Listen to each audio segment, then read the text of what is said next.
Convido a igreja a abrirem suas Bíblias no Evangelho segundo Mateus, capítulo 5.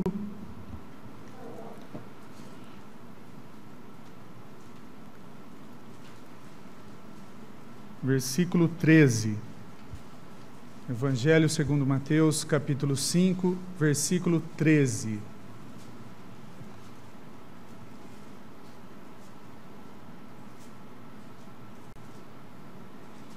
A palavra de Deus diz assim: Vós sois o sal da terra.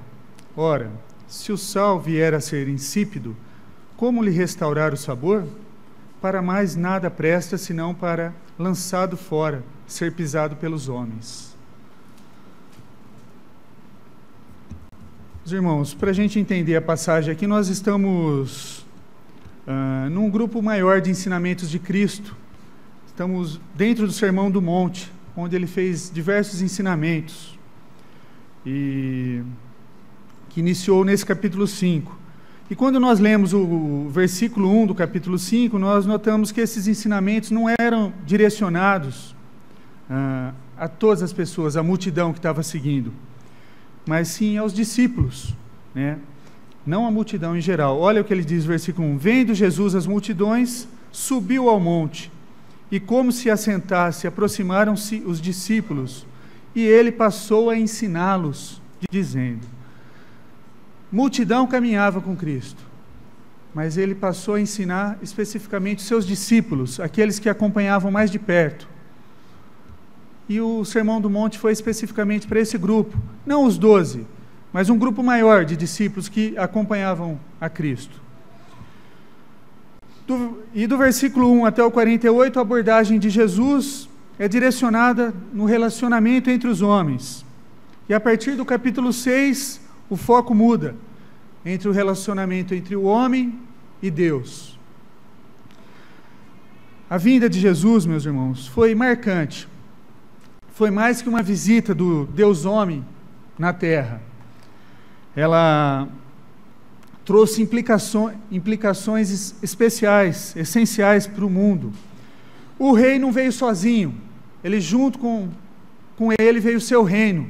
Ele veio para instaurar o seu reino, para implantar na terra e nos tornar o quê? Súditos dele, súditos do rei Jesus. Entretanto, este rei que veio instaurar o seu reino no mundo, veio para um reino que está o quê? Corrompido, onde os sistemas estão danificados por causa do pecado.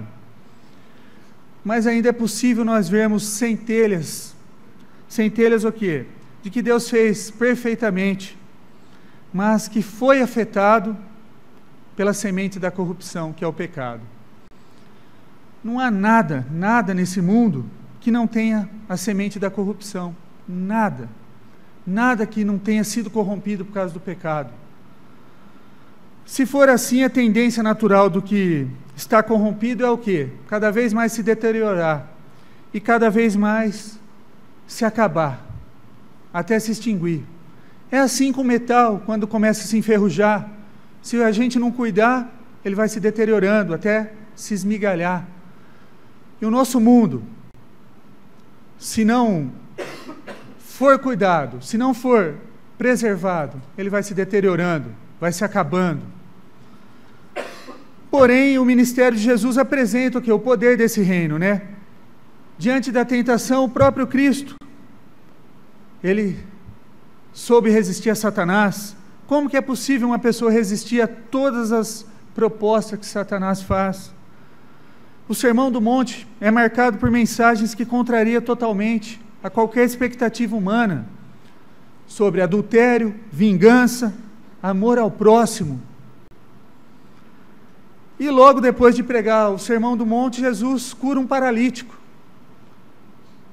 Isso não significa, meus irmãos, que Jesus estava mudando o modo natural das coisas, mas ele estava o quê? Mostrando que em seu reino todas as coisas voltam ao seu padrão original, voltam como era para ter sido antes do pecado. Porém, enquanto a plenitude do reino de Cristo não chega, não é instaurada, Jesus tem um plano perfeito. E qual é esse plano? Esse plano é usar os seus discípulos que estão no mundo corrompido, né? Para que esse mundo não entre num estado de putrefação, de apodrecimento. E por isso precisamos ser o quê? Sal da terra.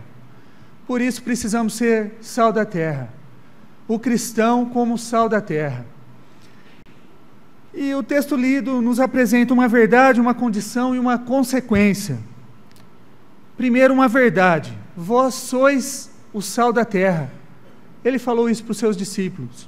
Vós sois o sal da terra. E no mundo antigo o sal tinha algumas finalidades. Dentre elas eu separei 3.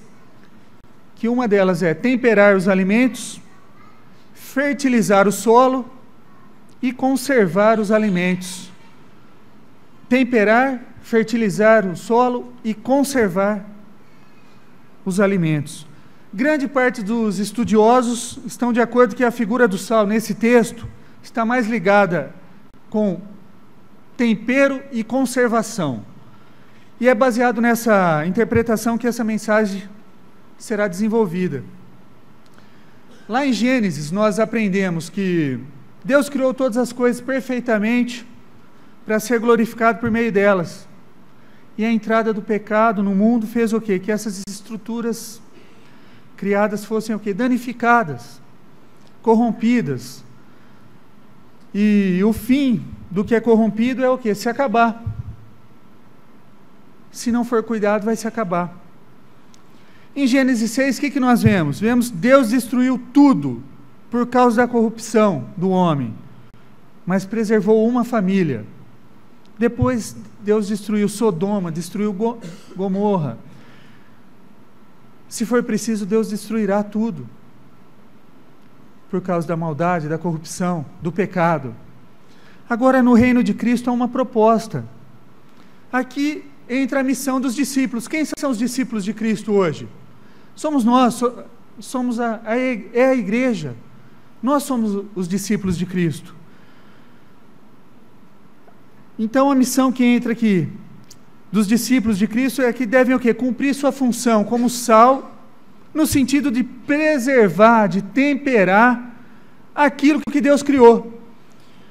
A restauração de todas as coisas não é uma tarefa nossa. Não somos nós que iremos restaurar todas as coisas. É uma tarefa exclusiva de Deus. O que cabe a nós é o quê? Lutar pela preservação das estruturas criadas por Deus, até que Cristo retorne. E venham os novos céus e nova terra. E venha o estado de perfeição, o estado da criação. E você pode se perguntar, né, ou deve estar se perguntando, como é que eu posso fazer isso, pastor? Como que eu devo fazer isso? Portanto, vamos pensar juntos em algumas possibilidades dadas por Cristo. Por exemplo, em Mateus 5, versículos 21 a 22, ele diz assim: ouviste o que foi dito aos antigos, não matarás, quem matar estará sujeito a julgamento. Eu, porém, vos digo, todo aquele que sem motivo se irar contra seu irmão, estará sujeito a julgamento. E quem proferir um insulto a seu irmão, estará sujeito a um julgamento do tribunal. E quem lhe chamar tolo, estará sujeito ao inferno de fogo. Preservação ao respeito à vida humana. Quem acompanhou as notícias dessa semana, observou que o povo não tem aprendido. Nós vimos 50 anos atrás, Hiroshima, Nagasaki, destruição por causa de guerra. Nós vimos agora os refugiados, e a imagem que mais chamou a atenção essa semana foi uma criança morta numa praia. E o povo não aprende, não se tem mais respeito com a vida humana, não se dão mais valor para a vida humana. São capazes de matar por causa de um par de sapatos, um par de tênis, por causa de um celular, ou por causa de uma crença. São capazes de matar outras pessoas. Perdeu-se o respeito à vida humana. E Cristo está ensinando aqui o tanto de respeito que nós devemos ter pela vida humana. Casamentos, fidelidade conjugal, uma coisa que também as pessoas não estão nem ligando, não estão nem aí, não estão nem respeitando mais seus cônjuges.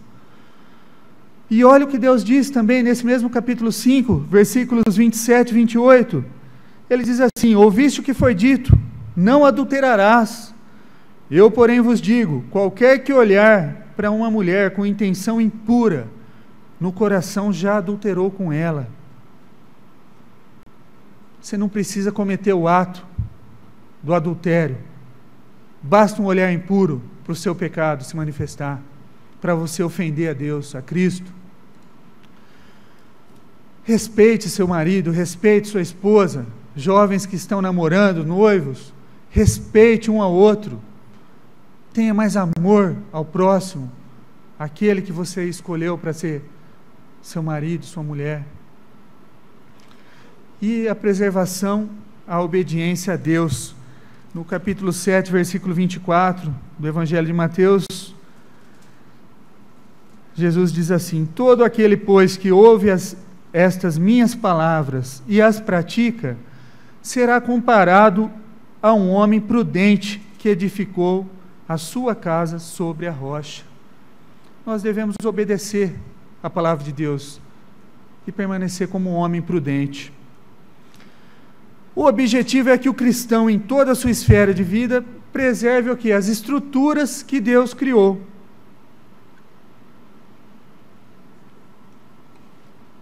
O texto, ele nos ensina acerca do que é primordial para a vida cristã. Respeito ao próximo, amor ao próximo, amor conjugal, respeito à família e obediência a Deus. 3 coisas simples. E para sermos sal, né? Ser sal para preservar o quê? As estruturas que Deus criou no mundo, evitando o quê? Que se apodreça, que se tornem corruptíveis. Porém, o texto ainda apresenta-nos segundo ponto, uma condição. Ele apresentou uma verdade: vós sois o sal da terra. Mas ele dá uma condição também nesse versículo que nós lemos. Ora, se porém o sal se tornar insípido, como se salgará novamente? Ou como lhe restaurar o sabor?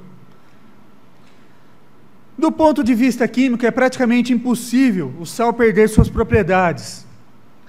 Porque sua característica, o cloreto de sódio é um elemento estável. Então, é quase impossível ele perder o sabor, o sal. Agora, existe uma possível tradução para o termo insípido, que poderia ser assim: se fazer tolo. Uma outra tradução. Ora, se o sal se fizer tolo, mas o que Jesus talvez estivesse querendo dizer aqui? Logo, essa condicional está apontando para a possibilidade dos discípulos de Cristo deixarem de lado a sua função principal nesse mundo, que é o quê? Retardar o apodrecimento e cooperar o quê? Para um apodrecimento mais acelerado. Se os discípulos de Cristo deixar de fazer o que tem que fazer, ele vai o quê? Acelerar o apodrecimento do mundo. A ideia é que disso seria o quê? Uma tolice, uma loucura, a perda do foco principal na vida. Ilustrando essa loucura, ficaria assim, ó: eu não me preocupo com as pessoas que vivem ao meu lado e nem me esforço por isso, para dar a elas o devido valor. Seria o pensamento de alguém insípido ou tolo. Não preservar a vida e nem a respeitá-la. Diante da fidelidade conjugal seria assim: fidelidade conjugal não faz parte do que eu considero importante. Com isso, ele não preserva o seu casamento, o seu matrimônio. E diante da obediência a Deus, é algo que não é muito distante de nós. Obediência a Deus é para quem não pensa, para quem não raciocina. Não preserva a obediência a Deus. Isso é muito comum dentro das universidades. O racionalismo, né? Lá eles vivem muito o racionalismo dentro das universidades e Deus é uma utopia. Quando muitos, aqueles que acreditam, chamam de design inteligente, não reconhecem Deus como Deus, Criador de todas as coisas. Seria isso. Isso significa que estaríamos o quê? Cooperando para que o mundo e as suas estruturas criadas fossem ainda mais o quê? Deterioradas, estragadas, e se aproximassem mais do apodrecimento. Porém, é mais do que isso, aqueles que vivem assim estão apodrecendo juntamente. E é por isso que há essa possibilidade de tradução. Seria tolice cooperar para a destruição da vida. Por isso que cabe nessa palavra insípido, tolice. Seria tolice. Porque seria tolice se nós fizéssemos isso como discípulos de Cristo. O texto também nos apresenta uma consequência. Qual a consequência? Para nada mais presta.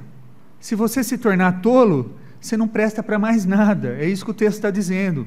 Senão ser jogado fora e ser pisado pelos homens. Aqui nós temos o resultado dessa condicional, apresentada anteriormente em 2 sérias e tristes verdades. Ser jogado fora. O sal, na região do Mar Morto, era impuro e misturado com lixo jamais poderia ser usado para preservação ou para temperar qualquer alimento. Né? E todo esse sal era o quê? Desprezado, jogado fora. E claramente aqui dá para ver um tom de juízo nessa expressão.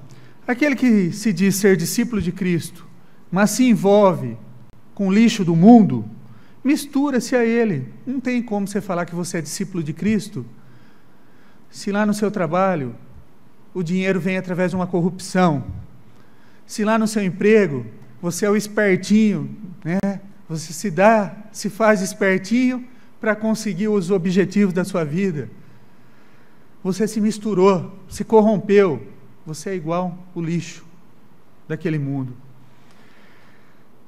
Mistura-se com ele, entra no seu sistema de corrupção, adere à sua forma, toma forma. Não há outra finalidade para ele a não ser jogado fora, no lugar que ele decidiu estar, no lixo, ser pisado pelos homens. Ser pisado pelos homens. Cristão, discípulos de Cristo, se você, meu amigo, minha irmã, meu irmão, está vivendo misturado, você é como um sal sem sabor, um sal que não tempera, que não dá gosto. Você não está fazendo a diferença onde você está. E aqui Jesus está ensinando que você não serve para nada, a não ser pisado pelos homens. Você é lixo. Isso é para a gente refletir na nossa vida. Como é que eu estou lá fora? Porque o tradicionalismo católico traz para a gente uma dicotomia do sagrado e do profano. E muitos crentes cristãos, que não conhecem muito, acham que nós devemos viver dentro da igreja o sagrado e fora da igreja o profano. Nós temos que ser sal da terra. Não tem como você separar a sua vida aqui dentro da igreja, um santo que até a auréola brilha, e fora da igreja você ganha seu dinheiro ilegalmente, explorando ou por meios ilícitos. Um cristão não condiz com essa vida. Um cristão discípulo de Cristo, o qual Jesus chamou de vós sois o sal da terra, não tem como viver uma dicotomia de vida. E além de ser deixado no lixo, esse cristão que se misturou com o mundo, se corrompeu, ele é pisado pelos homens que passam. Essa é uma triste realidade, ser pisado pelo elemento que é usado, né, para estar em contato com o impuro, a sola do sapato. Imagina, nós não temos a tradição, o costume, né? Quando a gente sai fora do país, tem o costume de se deixar o sapato fora de casa, entrar descalço em alguns lares. Por quê? É o lugar é a parte mais imunda da nossa vestimenta, é a sola do sapato. Está em contato com o chão. E aqui está falando que você vai ser pisado por isso, pela sola do sapato, pela parte mais suja da vestimenta do homem. E essa figura apresenta a realidade daqueles que desprezam o quê? O propósito ideal de Deus para suas vidas.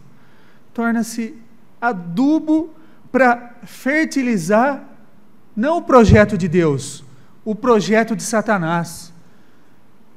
Se você é um sal sem sabor, você é um adubo para fertilizar os projetos de Satanás nesse mundo. Sobretudo, diverte o mundo corrompido, né? E o melhor exemplo que ilustra essa verdade é o caso de Sansão. Sansão, ele desprezou os propósitos pelos quais ele foi chamado. Sansão foi um homem nazireu, teve seus votos para o serviço de Deus, mas ele se corrompeu, ele se misturou. E o final de Sansão foi trágico. Nós lemos na Bíblia que o final dele foi trágico, foi ruim. E o final daqueles que estão brincando com Deus, ou não compreenderam a verdade de Deus, não vai ser muito diferente, vai ser ruim. Mas a mensagem não precisa terminar com um tom trágico, não. Lembremos do propósito ao qual nós fomos chamados. Sejamos sal, purificado pelo Cordeiro de Cristo, o Cordeiro que é Cristo. Pronto para quê? Para temperar, para dar sabor. Então, se você está lá no seu serviço, só você é crente, as pessoas precisam saber que você é crente. Você não precisa falar, sou crente da igreja presbiteriana. Não. Sou crente da igreja tal. Não. A sua vida tem que demonstrar que você é cristão, que você é temente a Deus. As suas atitudes, o seu testemunho dentro do seu trabalho tem que ser assim. Eles não podem chegar, nossa, lá na sua igreja eles podem fazer isso também? Lá eles permitem isso, permitem aquilo. É muito comum, nós não temos na Bíblia nenhuma proibição, né, a bebida alcoólica. Contudo, nós temos posições, né, dos pastores, posições de não nos embriagar na Bíblia. O pastor sempre orienta nós, se puder, não beba. Contudo, eu já ouvi muitos cristãos serem identificados. Sua igreja não tem problema nenhum beber? Não tem problema nenhum? Legal essa igreja, hein? Você é identificado não pela parte positiva, muitas vezes por uma parte negativa. Você é reconhecido como um cristão, e não pelo um testemunho positivo. Tá? E nós temos que estar prontos para temperar, para conservar o que Deus criou. Dar o tempero, salgar. Isso é, onde eu estou, eu que vou dar o tempero. Não é eles que vão me temperar com o mundo e eu vou me acolher, ficar moado. Essa semana, outra notícia de uma cristã que se demonstrou ser fiel a Deus, ser sal da terra. Foi uma escrivã norte-americana que não aceitou, escreveu o primeiro, não sei se o primeiro, mas um casamento homossexual nos Estados Unidos. Ela se recusou, ela falou, eu não concordo com isso, a Bíblia condena o pecado deles e eu me recuso a escrever. Ela foi presa por causa disso, mas ela foi fiel ao Deus dela. Quanto de nós, por muito menos, estamos abrindo mão do nosso Deus, deixando o nosso Deus de lado? Isso aqui não tem problema não, vamos fazer isso. Estamos nos corrompendo por muito menos, por mixaria. Estamos trocando o nosso Deus em detrimento da nossa fé. Estamos abrindo mão, estamos pecando, fazendo vista grossa, como se não estivéssemos pecando. Essa mulher foi um exemplo para nós essa semana, que foi noticiado no mundo inteiro. Ela recusou-se a pecar. Talvez ela não estaria pecando porque ela estaria simplesmente cumprindo com o seu trabalho, mas ela se recusou a fazer parte daquilo. E por isso ela foi presa, por preservar o nome de Cristo. Meus irmãos, nós temos que ser instrumentos na mão do Redentor. Nós não estamos aqui simplesmente de passagem para aceitei a Cristo, Senhor, meu Salvador, estou salvo. Não, sou discípulo dele. Ele é meu Senhor, meu Salvador, eu quero servi-lo. Ele é meu rei. E eu sou um seu súdito, então eu estou aqui para servi-lo. Eu digo para vocês, preserve seu casamento. Todos nós um dia vamos passar por dificuldades. E o casamento, para passar por dificuldades, não precisa muita coisa não. Basta ser uma dificuldade financeira, faltou dinheiro em casa, é motivo para um casamento acabar. Discussão. Bastou uma mensagem errada num Facebook, um e-mail errado, é motivo para uma separação. Preserve seu casamento, meus irmãos. Dê mais valor às pessoas. Seja justo. Justo. Isso é, se você é um empresário, cobrando um preço justo do que você oferece. Se você é um empregado, trabalhe com justiça também. Não faça aquele cafezinho de 2 horas, não. Aquele cafezinho que você tem por direito de 15 minutos, que você tira 4 vezes, né? Totalizando 1 hora por dia. Justifique o seu salário. Honre o teu patrão. Dê testemunho. Ame, eduque seus filhos. Eduque eles secularmente, mas principalmente no Senhor. Seja submisso às autoridades constituídas. Se Deus é soberano, se foi Deus que me colocou aqui, por que eu tenho que temer os homens? Esteja disposto a morrer por Deus também. Esteja disposto. O morrer para nós é lucro. Um morrer para nós é lucro. É estarmos com Deus imediatamente. E muitas pessoas estão se corrompendo por muito pouco. E esquece que nós somos discípulos de Cristo. Meus irmãos, cuide do meio ambiente também. Preserve a família, os amigos, as amizades. Não brigue por coisinhas pequenas. Pense antes de falar. Aquilo que eu vou falar vai acrescentar o que na vida de quem? Se não for, guarde para você, ore a Deus. Preserve o mundo da corrupção. E, sobretudo, seja um cristão como sal da terra. Não se corrompa. Seja aquele sal que preserva o alimento. No Nordeste, se a gente viajar ainda, nós vamos ver carne de sol, temperada com sal, os peixes preservados no sal.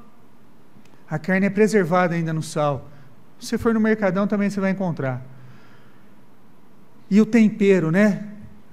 Uma carne sem sal, um churrasquinho sem um sal, fica ruim.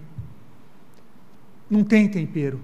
É assim que o cristão deve ser. Aquele que preserva e aquele que dá sabor. Aquele que faz diferença aonde ele está.